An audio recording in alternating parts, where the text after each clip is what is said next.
안녕하세요, 여러분. 오랜만입니다. 오늘은 세 번째 시간으로 교회가 올바른 교회가 갖춰야 할 요소, 바로 하나님의 말씀을 올바로 가르치는 교회가 건강한 교회라는 것에 대해서 살펴보도록 하겠습니다. 지난 시간에 본 것처럼 하나님의 은혜는 말씀을 통해서 주어집니다. 예를 들어 볼까요? 예수님께 한 시각장애인이 앞으로 나옵니다. 그리고 예수님께서 그 사람을 눈을 뜨게 하시고 구원하실 때 말씀으로 그의 눈을 고쳐주시는 거죠. 마찬가지로 교회는 하나님의 말씀을 선포함으로써 하늘의 다스림, 구원을 성도들에게 전달하고 시행하는 것이 바로 올바른 교회의 모습이라 하겠습니다. 자, 그러면 하나님의 말씀을 올바로 전한다는 것은 뭘까요? 먼저 우리가 하나님 말씀이 무엇인가라는 것부터 볼 필요가 있겠습니다.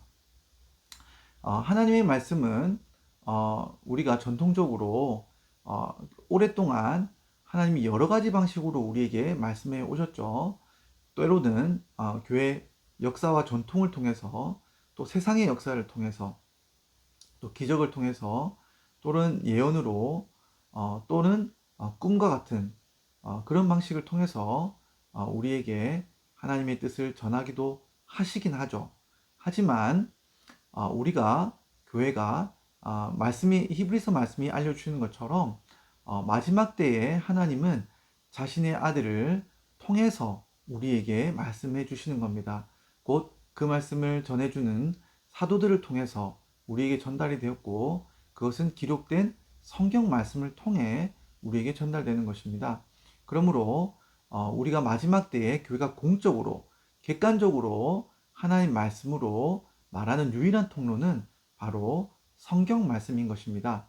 그러니까 교회가 하나님 말씀을 올바로 가르치고 선포한다는 것은 기록된 성경 말씀을 잘 풀어서 해석하고 가르치는 것이 바로 그 의미라고 하겠습니다.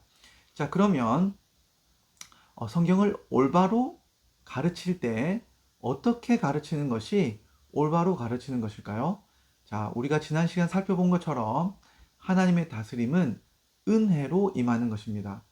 결국 하나님의 말씀도 은혜의 원리에 따라서 가르치고 선포해야 하는 것입니다. 그런데 하나님의 말씀을 은혜로 전하지 않을 때 반드시 은혜의 반대편에 있는 율법이 살아나게 됩니다. 그래서 하나님의 말씀을 올바로 전한다는 것은 은혜의 원리로 가르치는 것이고, 그렇지 못하는 것은 율법적인 방식으로 하나님 말씀을 가르치는 것이라 하겠습니다. 자, 그러면 율법과 은혜는 어떻게 구분할 수 있을까요? 우리가 이것을 알려면 신학자들조차 이 논쟁들에 뛰어들어서 아주 다양한 이야기들이 있지만 로마서 7장에 나오는 비유를 통해서 오늘 이것을 설명해 보고자 합니다. 로마서 7장에 보면 한 여인이 나오는데, 이 여인에게는 남편이 있습니다. 결혼해서 남편이 있는데, 이 남편은 이 여인에게 아주 몹쓸 그런 결혼 생활을 하게 합니다. 이 여인에게 돈을 벌어오게 시키고, 또 아주 학대를 하고 때리고, 또 이 여인이 말을 안 들으면 때릴 뿐만 아니라 그 모든 책임을 부인에게 떠넘기는, 그래서 부인을 종살이처럼 부려먹는 그런 남편이 있는데, 이 남편과 이 여인 사이에 이 여인이 끊고 싶어도 끊을 수 없는 하나의 원인인데, 그것은 바로 하나님 앞에서 서약한 결혼 서약서가 있는 겁니다. 그러니까 이 결혼 서약서에 하나님께서 하나님 앞에 서약을 했고, 하나님은 결혼의 이 관계를 지키라 라고 명령하셨기 때문에 이 명령에 따라서 이 여인은 이 결혼 관계를 끊을 수가 없는 겁니다. 자, 여기 있는 이 비유에서 이 여인은 아담의 후손으로 온 모든 인류를 말하고, 이 남편은 죄를 뜻합니다. 그리고 여기서 결혼서약서는 율법을 의미합니다. 그러니까 죄와 결혼한 모든 인류는 하나님의 율법 가운데서 이 죄에 대하여 스스로 책임을 지며 살아가야 되는데, 이 죄에 대한 책임을 지긴 하지만 율법은 지우지만 율법이 이 결혼 관계를 행복하게 만들거나 구원을 이루어 주거나 이 죄와의 관계를 끊게 해주는 변화시켜 주는 그런 일은 아무것도 행할 수 없는 것이 바로 율법의 한계입니다. 근데 예수님이 오셔서 무슨 일을 하시는가?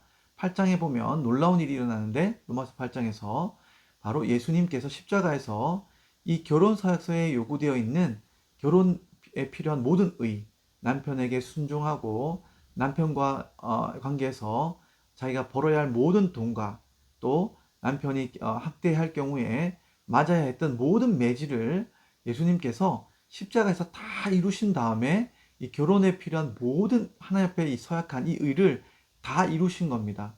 그래서 하나님께서 이 결혼에 모든 조건이 이루어졌다는 것을 보고 이 결혼 서약서를 찢어버리시고 율법적인 관계를 찢어버리시는데 거기서 비로소 이제 죄와 우리가 이혼할 수 있게 되는 놀라운 역사가 일어나는 것입니다.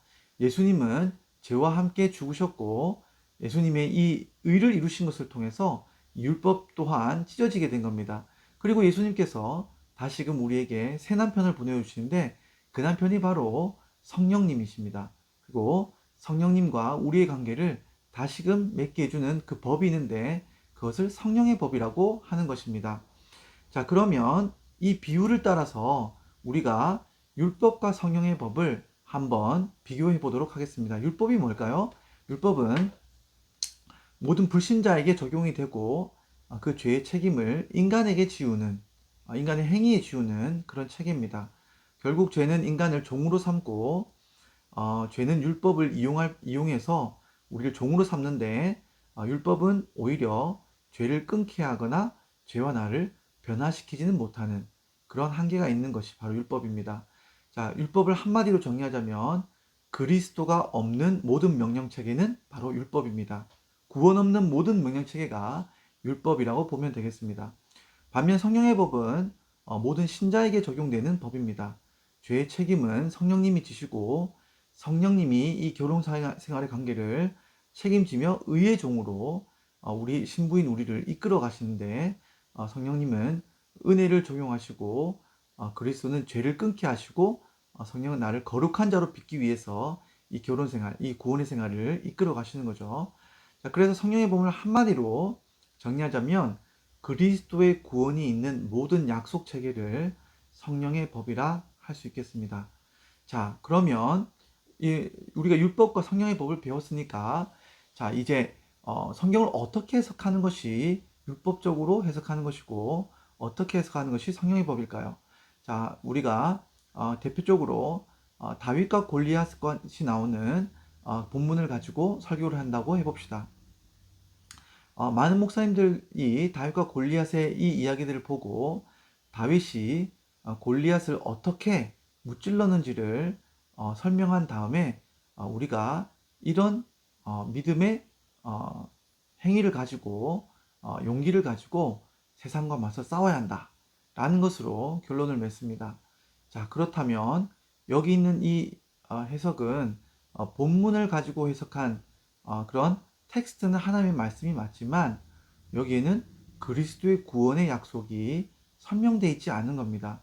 그래서 이 설교를 듣고 나면 신자가 해야 할 몫과 윤리의 명령에 따라서 책임이 지워지는 일들은 있지만 신자의 약속과 구원의 자유는 선포가 되지 않는 겁니다.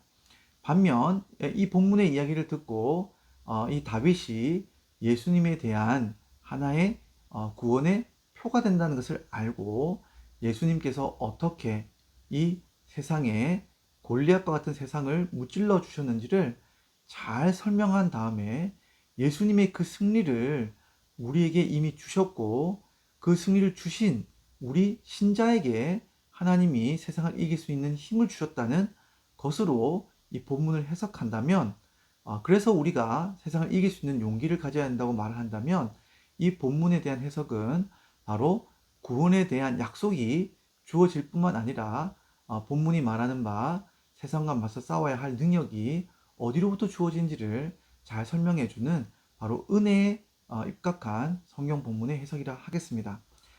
자, 이제 한번 오늘 배운 내용들 정리해 볼까요? 자, 교회는 텍스트는 성경으로만 가르쳐야 합니다. 그리고 이 텍스트인 성경을 해석하는 원리는 율법이 아니라 성령의 법, 그 은혜의 방식으로 전달하고 가르쳐야 합니다. 그러니까 어떤 본문을 읽든 예수님의 구원이 어떻게 성취가 됐고 어떻게 우리에게 주어졌으며 어떻게 우리는 이 은혜 구원에 대해서 감사하는 또 열매 맺는 삶을 살아야 할지를 잘 풀어주고 가르치는 교회가 바로 올바른 교회 또 말씀을 잘 가르치는 교회라 하겠습니다.